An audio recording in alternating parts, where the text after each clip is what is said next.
जय हिंद राष्ट्र। किसी राष्ट्र को नष्ट करना है तो उसके ज्ञान के स्रोत नष्ट किए जाने चाहिए।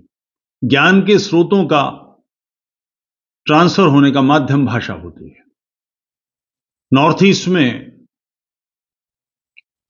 जिस भाषा में वहां लिखा जाता था, मिजोरम में, अरुणाचल में, यानी मिजो नागा जिस भाषा में लिखते थे, वो नॉर्मली बंगला या उड़िया थी, उसकी लिपि थी। तो उसकी जगह अंग्रेजों ने उसे रिप्लेस किया रोमन से। नतीजा, उस समाज का अपनी मानसिकता से, अपने मूल से, उत्स से संपर्क कट गया।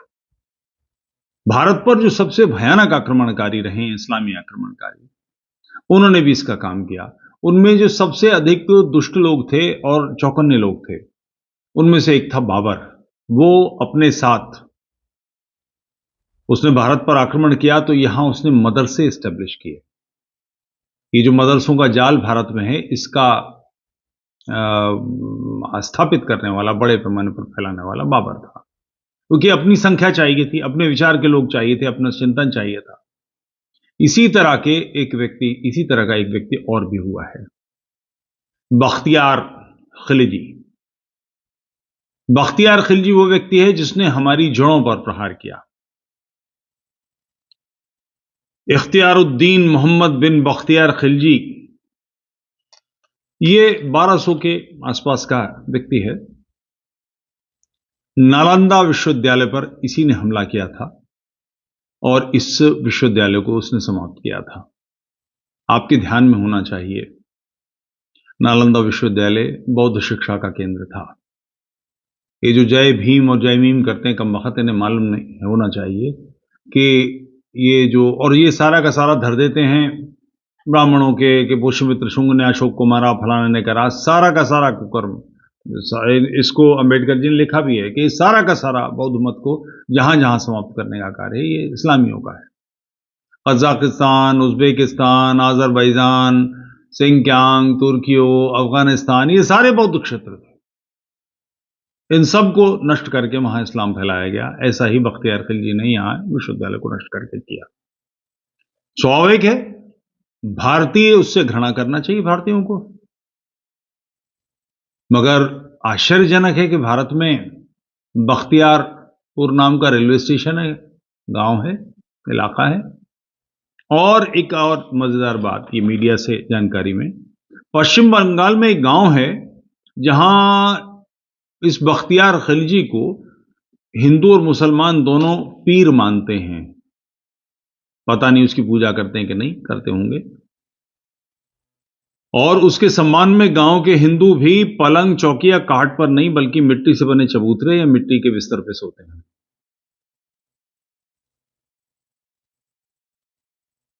दिनाजपुर जिले के गंगारामपुर ब्लॉक के पीरपाल गांव में बख्तियार खिलजी की कब्र है।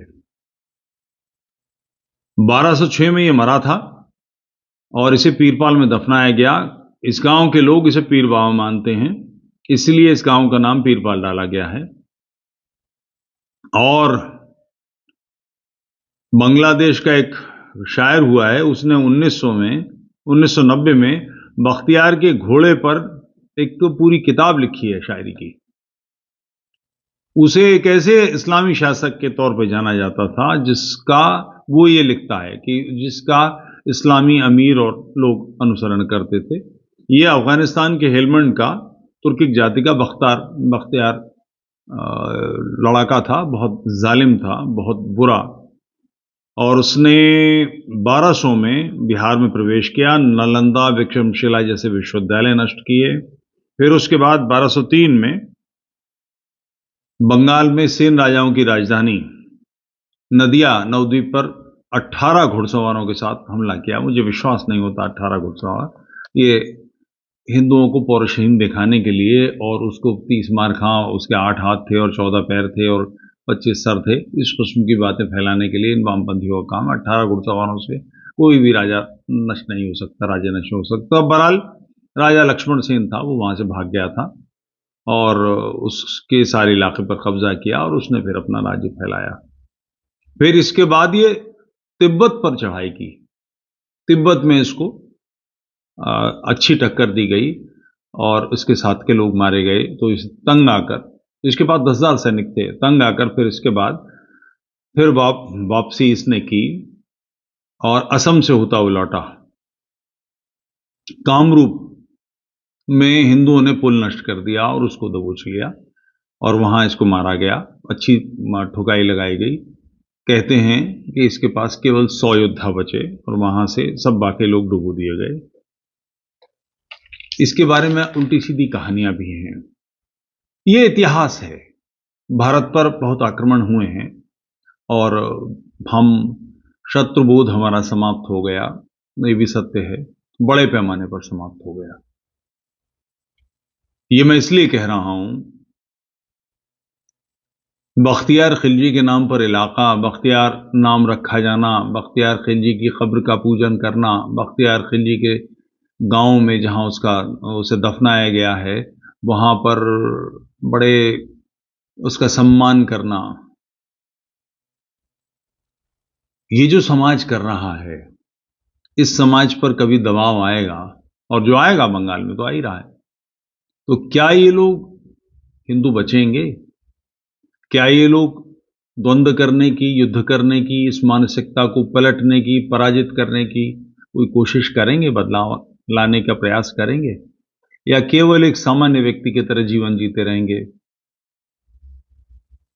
पैदा हुए, पढ़ाई लिखाई कुछ की, कुछ आर्थिक तंत्र डेवलप किया, कार्य किया, विवाह किया, बच्चे पैदा करे और बूढ़े हुए मर गए, केवल यही कार्य करेंगे? क्योंकि सामान्य स्थिति यही है। मैं सामान्य भारतीय को इसी कार्य में लिप्त देखता हूं। इसके मुकाबले जो इस्लामी हैं वो पूरे तर्क से काम करते हैं, वो अपनी संख्या बढ़ाने की पूरी कोशिश करते हैं।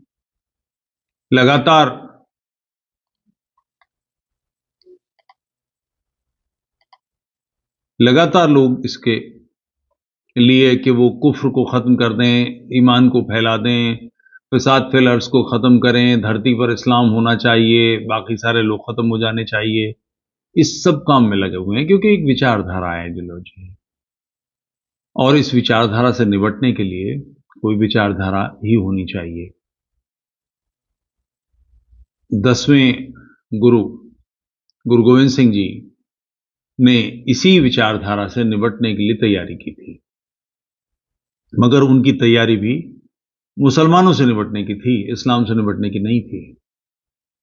इस्लामी कवियों की रचनाएं गुरु ग्रंथ साहब में हैं, सिखी पर छाप दिखाई देती है, फिर भी वो समाज जानता है, सत्य को समझता है। गुरु गोविंद सिंह जी पर एक पठान ने हमला किया था, वो निवृत्त होने के लिए गए थे, तो गुरु गोविंद सिंह जी के पास कोई हथियार नहीं था, लोटा था, उन्होंने उसे लोटे से उस खोपड़ी पे मारा, वो मर गया। उसकी खबर पंजाब में है। आज भी जो सिख वहां तीर्थयात्री आते हैं उन पर यह फर्ज है कि उसकी कब्र को 5 जूते मारें। आज भी होता है, भूले नहीं वो कि गुरु पर हमला किया था। यही होना चाहिए, मगर हमारी स्थिति, न तो हमें इस सत्य की जानकारी देने का कोई हमारे पास सिस्टम है, क्योंकि हमारे जो ये तथाकथित धर्माचार्य हैं, कथाकार, शंकराचार्य, माध्वाचार्य, वल्लभाचार्य, फलानाचार्य, ढिमाकाचार्य, ये सब क्या कर रहे हैं?